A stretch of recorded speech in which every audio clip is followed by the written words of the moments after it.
Alright, so same exact day, 5 seconds later from finishing up the PSD video, now we get to talk about TNT. So most of the time, PSD and TNT, you'll have the same instructor, same trainer. They'll take you through PSD, bring you back, you'll test, and then you'll go right back out on the road with them driving team.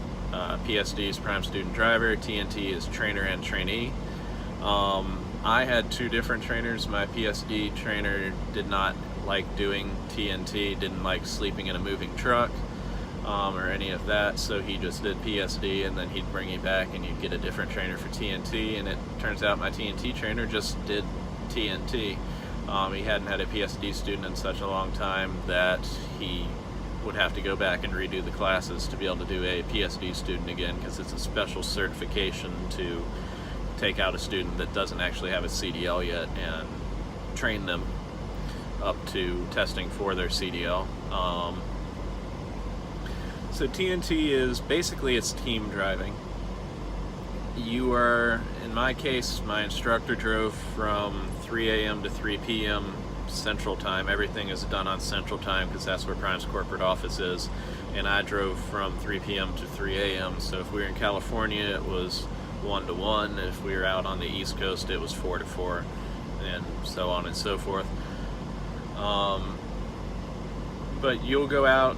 I had a cool trainer. He, since his time was most of when we were getting loaded and unloaded, he didn't wake me up for loading and unloading.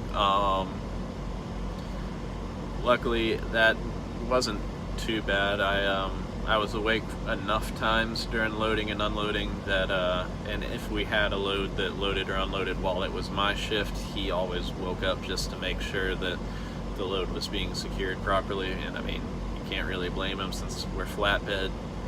It can be a little nerve-wracking having a bunch of pipe, or I just had a building on the back of the truck, disassembled the I-beams and all that kind of stuff that I just dropped off in a field in Louisiana. But having those held down just with straps, it's one thing to be driving with it back there where you know what's going on and you're awake the whole time, but trusting somebody else to drive a truck while you're sitting back in the sleeper with like 5 or 6 feet in front of the load, trusting somebody else not to slam the brakes too hard, because doing that in tanker, you get surge and it smacks the back of the truck, and yeah, it might feel like you just got rear-ended, but you're gonna be okay. Reefer, most of the time, if you slam the brakes a little too hard, it might shift your load a little bit, but you're gonna be fine.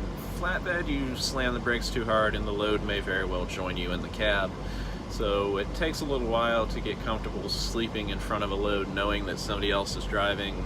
In my case, my TNT trainer, like me, was a lease operator, so our trucks do 65 instead of 58 like the company trucks. The company trucks top out at 58 miles an hour if your foot's on the throttle, and 62 if you're using cruise control. The lease trucks just do 65 no matter what.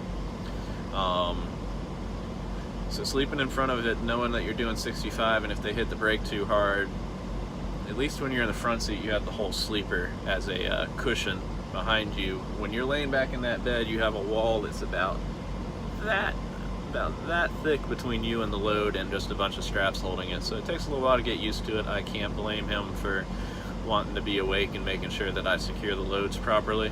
And I just had faith in him. He'd been doing it for quite a while, so I just had faith that he knew what he was doing. So if he didn't wake me up, I didn't wake up, and I learned more, and I was plenty well educated by the time I was done with it as to how to secure loads. I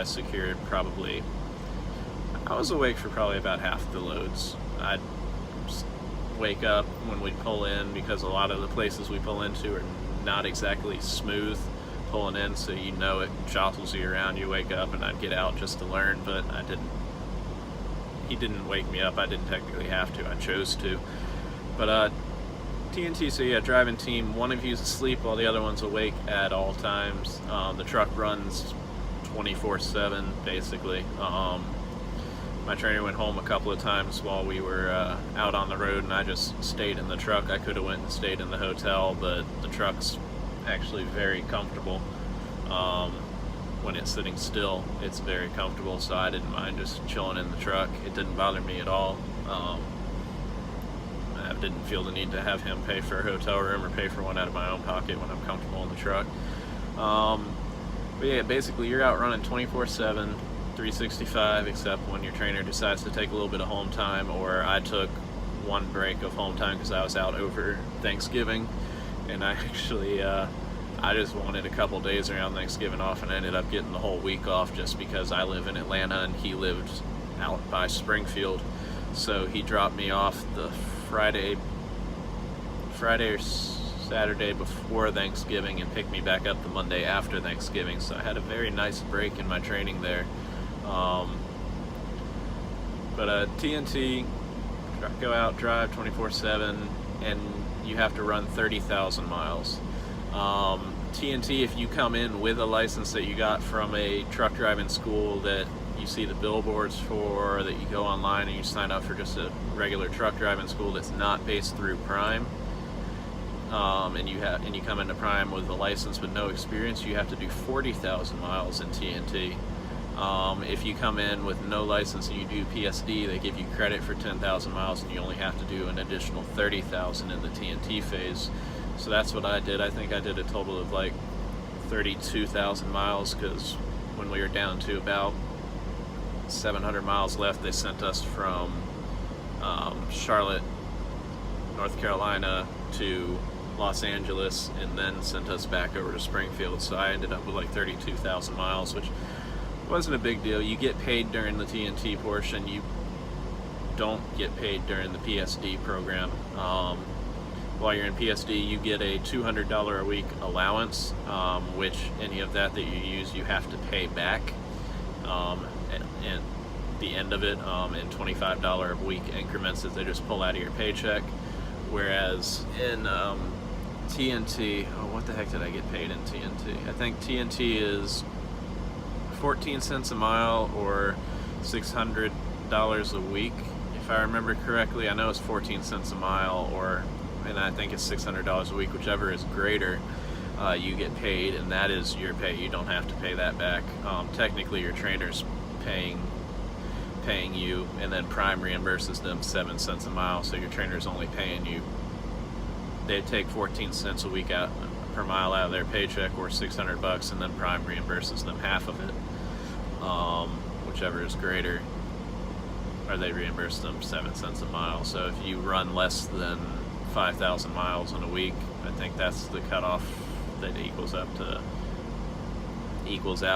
Your trainer will end up paying more money out of their own pocket. What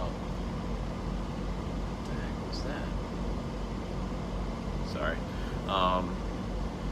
Yeah, so you actually get paid. They pull your taxes and all that fun stuff out of it. You get a W-2 for that portion. If you choose to go lease like me, you become a 1099 employee. They don't pull taxes out of your check. You have to pay quarterly taxes. So you get these big checks and you're like, oh, this is awesome. And then you remember that you have to save 30 to 40% of that, because you're going to have to pay taxes after the fact. That takes a little while to get used to. I kind of miss being a W-2 employee, but I like the freedom of being a lease operator. Yeah, so TNT is basically, you just go out on the road and you're just racking up miles. It's not you in particular that has to get 30,000. It's 30,000 miles, 30,000 dispatched miles on the truck. So you get credit for your trainer's miles, and you get credit for your miles as well. You're also paid on your trainer's miles and your miles. So as long as the truck's moving and it's dispatched, the miles count. So if you're deadheading a few hundred miles and you're doing it to go get the truck fixed and you don't have a load, those miles don't count towards your training. It's only the dispatched miles. Now if you're deadheading, I think the furthest we deadheaded was like 400 miles to get a load, and you're actually dispatched, those count towards your 30,000 miles. I think the furthest I've ever deadheaded solo was like 700 miles, and I only did that once, and I hope I don't ever have to do a 700 mile deadhead again, because I have to pay for the fuel on that. Prime doesn't pay for my fuel, so deadheading 700 miles, I have to pay to get the truck out to pick up the load, and then I get paid when I'm actually hauling the load. So deadheading 700 miles was great gas mileage. I only burned like a half a tank of gas going 700 miles. but I still had to pay for 100 gallons of diesel to get out there. But yeah, off topic again. That's going to happen a lot. But yeah, the TNT program is basically, it's just knocking out miles, and it's supposed to, I know a lot of trainers will wake their student up for every load, so you're not going to get a lot of sleep as a student, because one, you're going to be trying to get adapted to sleeping in a moving truck, get used to all the vibrations, get used to the fact that you're going to get, the truck's going to roll you around under acceleration and then braking. You're probably going to be a light sleeper, because there was a couple of times when we'd get in traffic or something and hard braking, you either have to wake up in time to brace yourself, or you're going to end up on the floor. Or funny story, my trainer was we were sitting there chatting, and you've got the curtains back here, one on either side that comes together, so they just stay closed when you're when somebody's back there. Gives you a little bit of privacy, keeps the sun out, keeps some of the sound down, so it's not quite as loud back there, especially for sleeping shifts like mine, where most of my sleeping shift, it was daylight. Outside, I drove most of the night hours, he drove the day hours, so I had to sleep during the day, which was a complete reversal of what I was used to.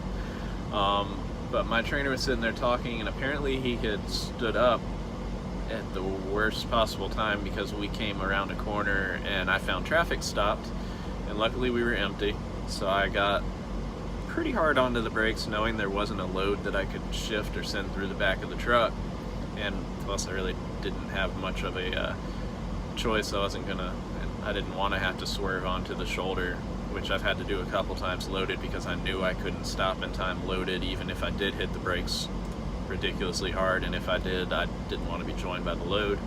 So I've had to go onto the shoulder a couple of times, and it's expected. We take forever to stop, but I stopped very quickly, and he came through the curtain and smacked into the cabinet up above the thing, and oh, my sick sense of humor. I'm sitting there as I'm trying to ask if he's okay. I'm laughing as I'm trying to ask if he's okay, because I found it absolutely hilarious.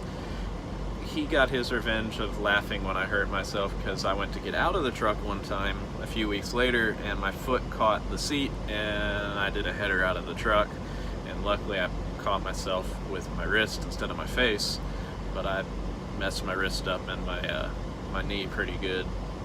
Didn't break anything, so I didn't have to go do any doctor's visits or anything, but he was sitting back in the back of the truck, still awake, just talking to me. We were doing shingles, and he just started laughing as he's asking, he's like, "Did you just fall out of the truck?" Yes, yeah, I did. Are you okay? I don't know, give me a second. And yeah, I had a pretty badly swollen up wrist, but after a couple days it went down. We ended up going back to Springfield after that load, so I wrapped it up and got some ice, and he took some home time, and I took a couple of days to just get my wrist iced down and get it fixed, and then the knee was just a big old bruise. But yeah, TNT, you're just knocking down miles, just building up enough experience to have Prime, and have your trainer say at 30,000 miles, say yes, he or she, because there are a lot of female drivers here at Prime as well, knows what they're doing. I feel comfortable releasing them from training, and Prime says 30,000 miles, no major incidents or anything like that. Yes, we feel comfortable giving you a truck. Do you want to go company or lease? And I'll do another video, not today. I'm going to take a shower up and driving since 3 a.m. and it's currently about to be 3 p.m. So I'm tired, I'm dirty. I spent the day in the middle of a dusty field, and you may not be able to see it on video, but I am covered in mud from the dust turning into mud as I was sweating, because it is like 120% humidity down here in Louisiana today. Yeah, but another day I'll go into the difference between lease and company, why I decided to go lease over company. And I got to experience both. My PSD trainer was company and my TNT trainer was lease, and I ended up going lease. And yeah, I'll tell y'all why I made that difference, made that choice, and what the difference is between the two. But until then, I'm gonna go take a shower. Y'all have a great one, and any questions, as usual, put them down below, and I'll be glad to answer them. See y'all soon.